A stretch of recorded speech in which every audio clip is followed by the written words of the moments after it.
Sang Sri Hamangku Sang Dyatama Wisnu Sri Narendra.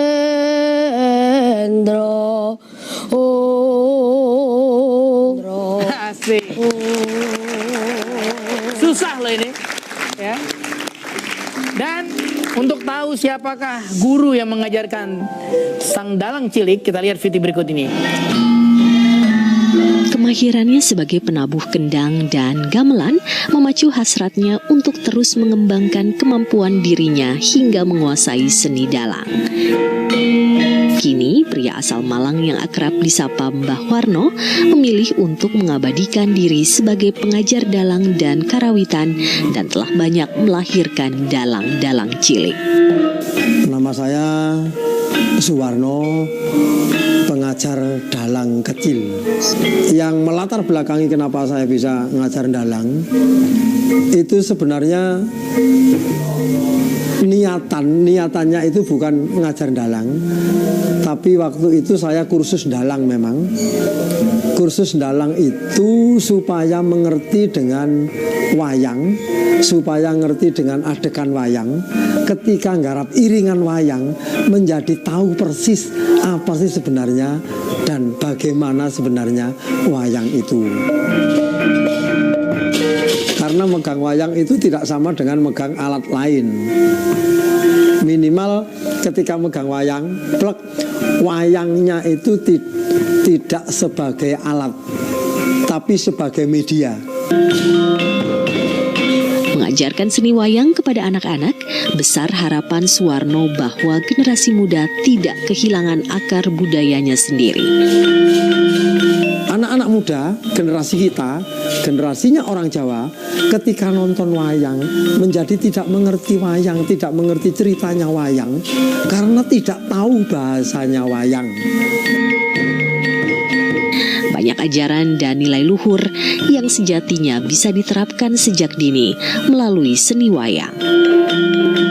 Orang Jawa itu punya istilah, ya, mutu klungsu melu udu, yang artinya tidak hanya berbicara, marilah kita langsung kita kerjakan apa yang bisa kita perbantukan untuk generasi.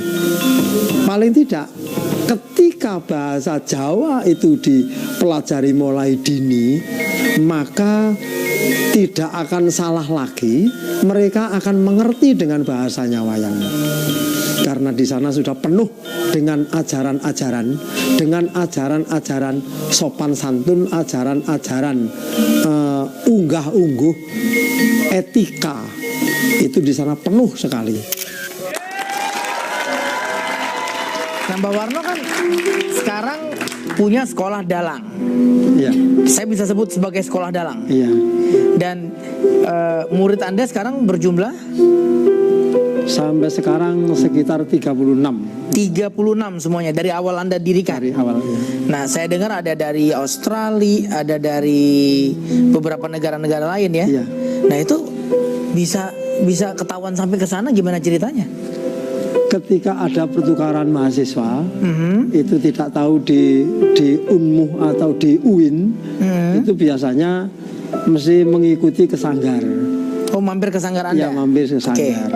Nah, dari sana akhirnya mereka kepingin belajar, kepingin tahu lebih dekat lagi itu seperti apa. Loh, berarti tuh kalau misalnya bule-bule yang belajar di tempat Anda harus bisa bahasa Jawa dong? Iya. Dan mereka bisa? Bisa. Wah, orang Jawa harus malu ini. Ada yang orang Jawa di sini? Coba angkat tangan. Saya yakin bahasa Jawanya nggak sebagus si bule-bule itu nih. Oke. Iya. Ini berapa lama kalau seperti foreigners gitu ya, seperti bule-bule itu untuk belajar kan pasti beda dengan si dalang cilik nih. Iya. Kalau bule-bule pertukaran mahasiswa itu biasanya paling lama itu hanya 3 bulan. Hah? Paling Lebih cepat lama malah? 3 bulan. Iya. Paling lama itu hanya 3 bulan. Nah, mereka saya bimbing mulai dari percakapan dasar sampai dengan percakapan yang tertentu. Itu seperti itu. Ini menarik loh. Beliau ini sebenarnya bukan kalau kesehariannya bukan sebagai pendalang justru. Iya, bukan. Justru bukan sebagai musisinya, karawitan ya, Iya. yang main gendang gitu.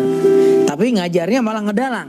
Ngajarnya Dan orang tadi dalang. kita sama-sama saksikan di VT, beliau belajar ngedalang karena ingin tahu ngiringin apaan Iya. supaya jelas yang dimainin ya. Iya.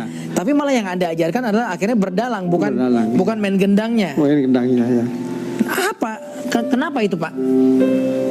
Memang yang terjadi itu ketika anak-anak itu kepingin menjadi dalang, saya ajarin dalangnya dulu. Oke. Bukan berarti tidak diajari musiknya. Tapi ketika sudah bisa dalang, kemudian bisa vokalnya, contohnya odo-odo tadi. Nah, odo-odo itu harus tahu nadanya berapa. Maka sekaligus di situ akan diajari musiknya. Seperti itu. Oh, jadi sekalian sebenarnya Iya, satu paket sekalian ya. seperti itu. Oh, ini ternyata rumit juga ya untuk menjadi seorang musisi tradisional. Ya. Dan sekarang juga saya rasa udah semakin sedikit ya Pak. Iya. Iya. Ada nggak kekhawatiran Anda suatu saat ini akan punah? Kalau khawatirnya sih tidak, karena saya yakin diisi Solo dengan isi Jogja, Ya. itu setiap tahunnya itu berapa ribu dalang yang sudah diwisuda. Oh ya? Iya, seperti itu. Hanya saja bahasa Jawa sudah mengatakan, tadi sudah sempat disampaikan yang di sana, bagaimanapun yang namanya gedok tular pengetahuan dan ilmu itu tidak di sekolah pun itu bisa. Jadi istilahnya saya hanya klungsu melu udu tadi. Yang artinya? Yang artinya mari tidak sebatas ajaan saja, tapi mari kita kerjakan. lestarikan, mari kita budayakan, mari kita tidak seperti itu, tapi langsung kita mengerjakan apa yang perlu kita kerjakan untuk mempersiapkan generasi ke depan.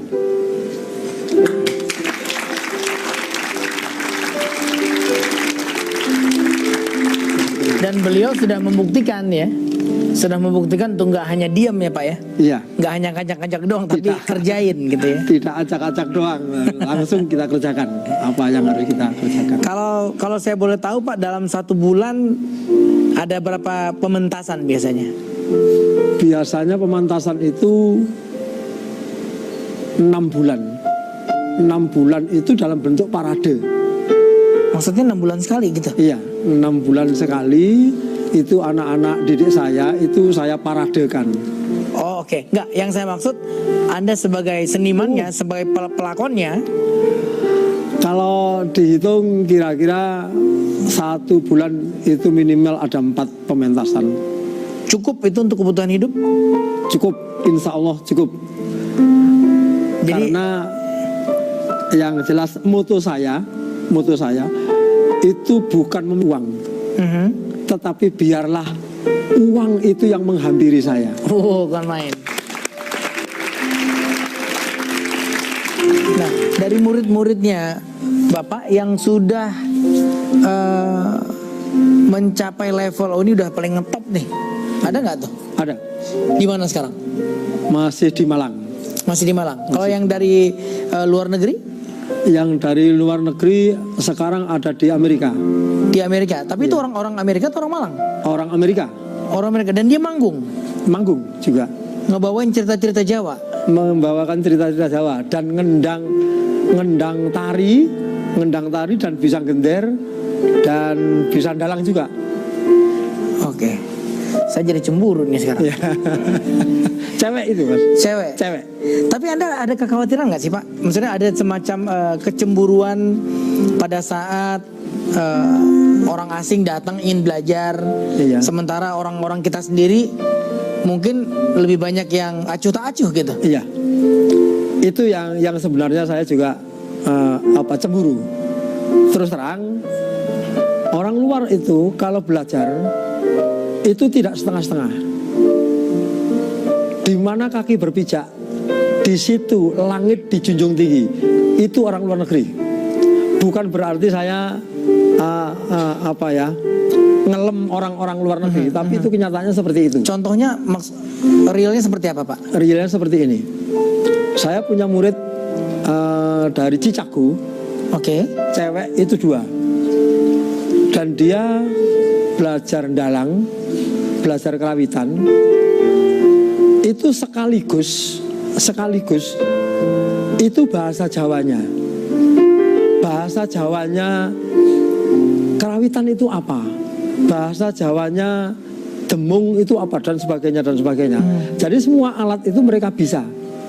Sampai istilah itu mereka kupas semua. Ini apa namanya? Jadi detailnya dia pelajari betul ya. Oke Pak, itu. jangan dibahas kebanyakan dulu. Saya udah mulai pusing nih sama istilahnya. Nanti kita kupas lebih jauh lagi. Dan saya pengen tahu cerita waktu Anda ikut tampil perform di luar negeri. Ya, nanti setelah yang satu ini kita kembali lagi di Sosok bersama saya, Tompi.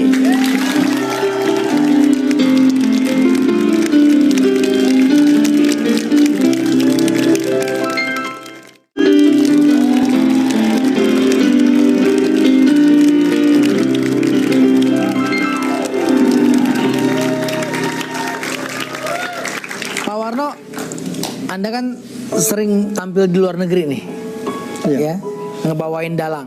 Itu yang nonton siapa Pak? Bule-bule atau orang Indonesia yang di sana? Kebanyakan yang nonton itu juga bule-bule, tapi juga ada orang Indonesia. Yang bule-bule itu biasanya pelajar dari SMP sampai dengan perguruan tinggi. Oh, yang nonton di sana? Iya. Nah, saya pikir tantangan zaman sekarang dengan zaman waktu Anda masih muda kan pasti berbeda ya. Iya. Apalagi dengan penonton yang belum tentu semuanya mengerti bahasa Jawa. Mengerti saja agak sulit ngedapetin penontonnya. Iya. Apalagi tidak mengerti. Apalagi tidak. Nah, ngadapin fenomena ini ada terobosan nggak Pak? Misalnya Anda berdalang dengan bahasa Inggris atau berdalang dengan bahasa Indonesia gitu? Iya. Yang jelas ini ada beberapa murid saya yang saya tugasi untuk membuat naskah terobosan yang tidak memakai bahasa Jawa. Dan sekaligus berkolaborasi dengan alat musik lain. Ini maksudnya alat musik lain apa ini? Musik lain misalnya Al-Banjari, atau mungkin jazz, atau mungkin dan sebagainya itu ada. Oh, ini menarik ya, dalang tapi pakai jazz gitu. Iya. Ya, ini ada yang saya tugasi itu murid saya ada 3. Sementara ini udah pernah diperform ditampilkan itu Pak? Sementara masih belum keluar, tapi di sekolah sudah. Di sekolahnya. Ini harus kita apresiasi ya. Artinya sebenarnya Anda udah melihat ya, ada indikasi atau upaya bagaimana caranya untuk mempertahankan budaya ini supaya nempel terus dari generasi ke generasi ya. Supaya tetap disenangi oleh generasi. Ya. Nah, berikutnya kita akan coba lihat VT rekaman dari testimoni beberapa murid Anda ya, yang sudah memberikan kesan dan pesan. Apakah beliau galak atau enggak sebenarnya? Kita lihat nih. Saya dari kelas 3, sekarang sudah 3 tahun. Dari kecil memang suka wayang-wayang gitu. Itu belajarnya kalau karakter wayang itu sambil belajar mainan wayangnya. Saya pernah mentasin itu jejeran sama perang. Udah itu aja. Dulu itu pertamanya sukanya itu wayang orang dulu. Sama kakek sering diajak ke Sriwedari dulu di Solo. Setiap malam nonton wayang orang. Jadi habis itu suka, terus habis itu pindah ke wayang kulit. Kenapa ya Warno tuh orangnya kayak apa kalau lagi ngajar? Sabar. Kalau salah itu gak apa-apa, nanti kalau sudah akhir-akhir itu baru nanti dibenerin dikit-dikit nanti sampai benar. Pertama itu untuk melestarikan kebudayaan juga, terus untuk mempelajari kebudayaan bangsa Indonesia supaya tetap ada gitu. Orangnya itu sabar, suka bercanda gitu, di sela-sela pelajaran orangnya gitu.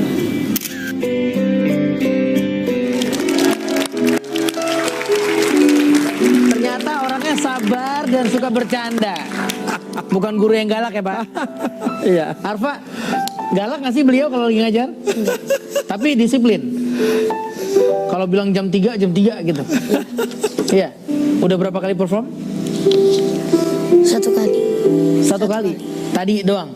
Enggak. Kirain 1 kali yang tadi. Di mana performnya? Di DKM. Di DKM. DKM. Oh, waktu itu rame yang nonton? Iya. Lumayan. Deg-degan nggak Om? Ada salah-salah? Ada sih. Ada. Dan waktu Arfa perform sebagai dalang, Anda sendiri bermain sebagai pengendangnya. Iya. Wah, ini luar biasa ya, murid dan guru dalam satu panggung. Pak Warno, saya dengar Anda tidak pernah mematok tarif ya dalam mengajar. Apa ada alasan tertentu ini? Ada. Memang saya tidak pernah mengharuskan murid-murid saya itu harus membayar berapa. Tidak. Karena kalau saya sendiri itu sudah diwanti-wanti istilahnya, dipesan dengan sangat oleh mendiang guru saya. Oh, siapa itu? Guru saya seorang pengerawit juga yang dari Malang juga beliaunya itu. Kalau pesan itu hanya 1 kata, 2 kata saja. Dek, wanti-wanti, ojo nganti buka tarif piro-piro. Wanti-wanti itu teramat sangat pesannya itu. Saya hanya menjawab sendiko nesto akan dawuh Pak Guru. Saya gitu. Nah, dari situ kemudian saya pelajari. Ternyata betul. Karena beliaunya itu berpesan, itu ini bukan barang dagangan, tapi adalah sebuah titipan yang harus disampaikan kepada generasi. Maka sebuah titipan itu terserah yang membayar, yang menitipkan, terserah yang menitipkan mau dibayar berapa. Itu namanya bukan memperdagangkan, maksudnya itu. Nah, kalau orang Jawa menyebutnya pituas.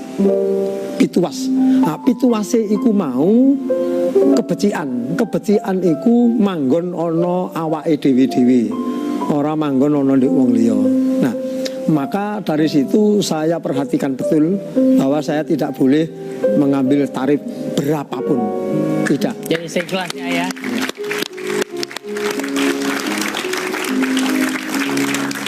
Kalau yang paling membuat Anda sedih itu selama mengajar apa sih Pak? Yang membuat sedih itu ketika anak-anak itu kehilangan semangat. Pasti yang namanya anak-anak itu kadang-kala semangatnya luar biasa dan kadang-kala semangatnya itu habis. Tidak tahu karena apa. Nah, itu yang saya membuat sedih. Itu mesti begitu. Ketika anak-anak itu kehilangan semangat, wah, saya bingung mencari bagaimana agar semangatnya kembali. Itu yang saya membuat sedih. Ya. Jadi biasanya Anda apain kalau udah begitu? Anda diamin aja biar dia sampai semangat lagi atau tetap Anda push terus? Itu selalu saya datangi, saya ajak ngobrol apa persoalannya. Nah, ketika ada persoalan sekolah, misalnya nggarap matematiknya itu nggak selesai misalnya. Nah, ternyata persoalannya hanya itu saja, bukan persoalan yang lain. Saya yakin ketika saya dekati, kemudian saya pompa lagi semangatnya, itu justru mereka balik bertanya. Balik bertanyanya begini, Pak, kapan Pak Warno itu pergi ke luar negeri lagi, gitu. Tanyanya itu justru itu. Kenapa? Minta oleh-oleh atau apa? Iya, paling itu. Saya kepingin dikenalkan dengan murid-muridnya yang di sana. Berarti begitu anak-anak itu. Nah, Pak Warno, Anda mau sampai kapan sih ngajar begini terus? Seperti ini terus, insya Allah sepanjang saya masih bisa berdiri tegak, saya akan tetap mengajar.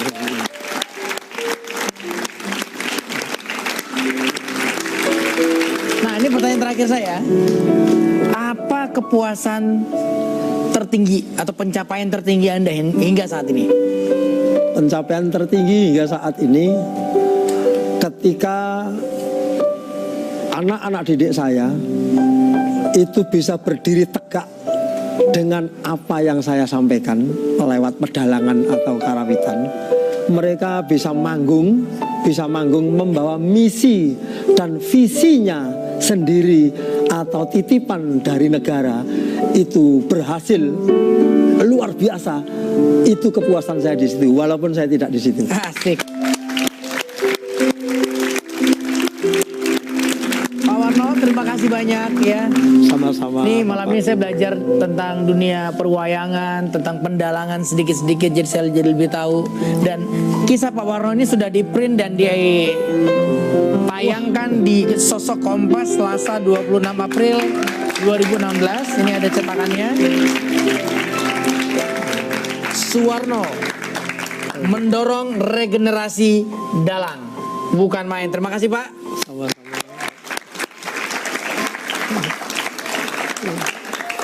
Kebanggaan profesi ternyata bukan hanya materi, tapi juga seberapa banyak bisa mengabdi.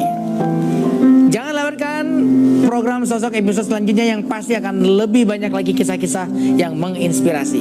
Hanya di Kompas TV.